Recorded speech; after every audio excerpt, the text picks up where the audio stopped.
एक अनुमानों से पता चला है कि 2026 तक अगर भारत पर 50% टैरिफ जारी रहता तो करीब 30 से 35 बिलियन डॉलर का नुकसान हो सकता था, जो कि एक बड़ा झटका है। अब संकेत आ रहे हैं कि शायद 25% कम हो जाए। क्या मानते हैं? नमस्कार मनोज, आपको और इंडिया न्यूज के सभी दर्शकों को मेरा अभिनंदन। देखिए, नमस्कार। अगर ये पहले ही आपका पहला सवाल, अगर ये 25% हटता है तो उससे कितना फर्क पड़ेगा, तो इसके पीछे की थोड़ी सी हम गणित समझ ले। जी। जो डोनाल्ड ट्रंप साहब ने पूरी दुनिया के ऊपर टैरिफ लगाए हैं, उसकी मैंने जितने देशों पर लगाए उसकी मैंने एवरेज निकाली।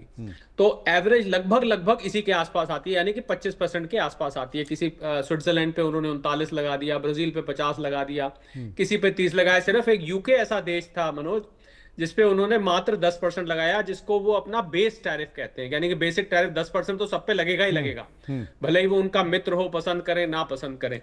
तो अगर ये 25% रह जाता है तो इसमें भारत की पोजीशन उतनी बुरी नहीं होगी। क्यों नहीं होगी? क्योंकि जब ये एडिशनल टैरिफ नहीं लगा था, यानी कि बाकी का 25% नहीं लगा था, तो भारत के एक्सपोर्टर्स और अमेरिका के इंपोर्टर्स के बीच में जो बातचीत चल रही थी वो ये चल रही थी, क्योंकि अब सभी पे लग रहा है तो वहां सामान, तो भारत का सामान कोई बहुत ज्यादा अनकॉम्पिटिटिव जिसको कहते हैं वो नहीं था। तो बात ये चल रही थी कि कुछ आप अपना मार्जिन कम कर दीजिए। मैं एक्सपोर्टर्स और इंपोर्टर्स के बीच की बातचीत बता रहा हूं। कुछ इंपोर्टर्स ने कहा कि हम अपना प्रॉफिट सेक्रीफाइस कर देते हैं, कुछ एक्सपोर्टर्स ने कहा हम अपना प्रॉफिट सेक्रीफाइस कर देते हैं, कहीं बीच में जाके समन्वय हो जाएगा। कुल मिला के मेरा कहना यह था कि 25% हम बर्दाश्त करने की पोजीशन में थे। परिस्थिति बिगड़ी, जिसका आपने जिक्र किया कि 30 से 35%, बल्कि ये ज्यादा भी जा सकता है। ये इफेक्ट करीब 50 बिलियन तक भी जा सकता है अगर ये लगा रहता है तो।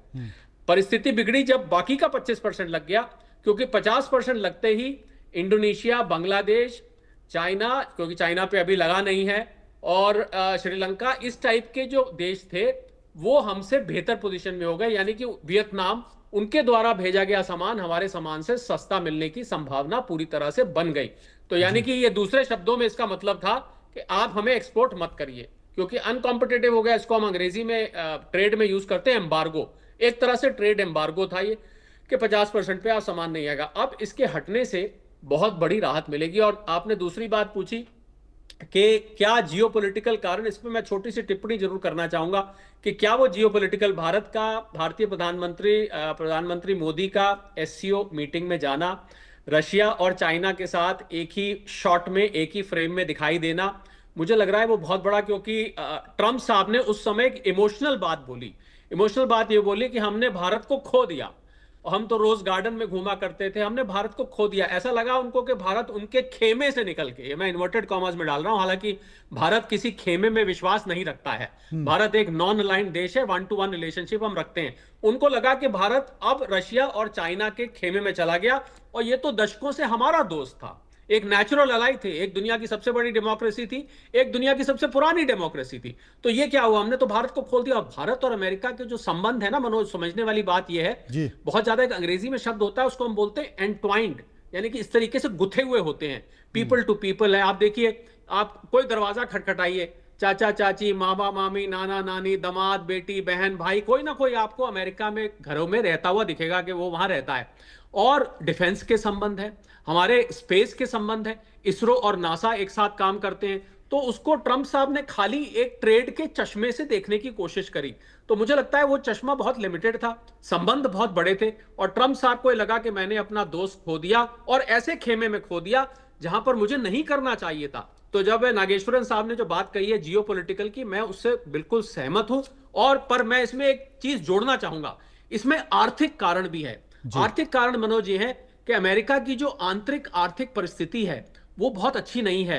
वहां पर बेरोजगारी की दर लगातार बढ़ रही है, वहां पर महंगाई बढ़नी शुरू हो गई। हालांकि फेड से उन्होंने जबरदस्ती कह के रेट कम करा लिए, 25 बेसिस पॉइंट, आपको पता होगा कल रात को निर्णय आया, तो क्योंकि प्रेशर था, जेरोम पावल जो वहां के फेड चेयरमैन है, तो उन्होंने रेट जरूर कम करा लिए, पर महंगाई वहां पर बढ़ रही है, छोटे बिजनेसेस बंद हो रहे हैं, कॉस्ट ऑफ लिविंग महंगी होती जा रही है, घर किराए पे लेना है, रोजमर्रा का सामान खरीदना है, ये सब वहां पर बहुत महंगा होता जा रहा है। तो कुल मिला के अमेरिका की जो जीडीपी है, और अमेरिका के ऊपर उधार मनोज 38 ट्रिलियन डॉलर का चढ़ गया है। ट्रंप साहब सोच रहे थे कि टैरिफ आएगा, मेरे पास बिलियन ट्रिलियन इकट्ठे हो जाएंगे, पर वो ये बात भूल गए कि अमेरिकी जनता को ये पैसा देना पड़ेगा, क्योंकि सामान महंगा होगा तो अमेरिकी जनता की जेब से जाएगा।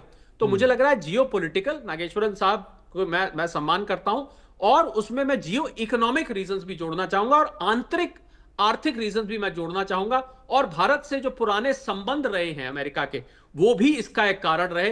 तभी वो भी इसका एक कारण रहे। मोदी को उनका बिल्कुल आपने फोन सही आया, कहा। उन्होंने ट्रुथ सोशल पर डाला। जी, प्रदीप कपूर साहब मेरे साथ मौजूद हैं। प्रदीप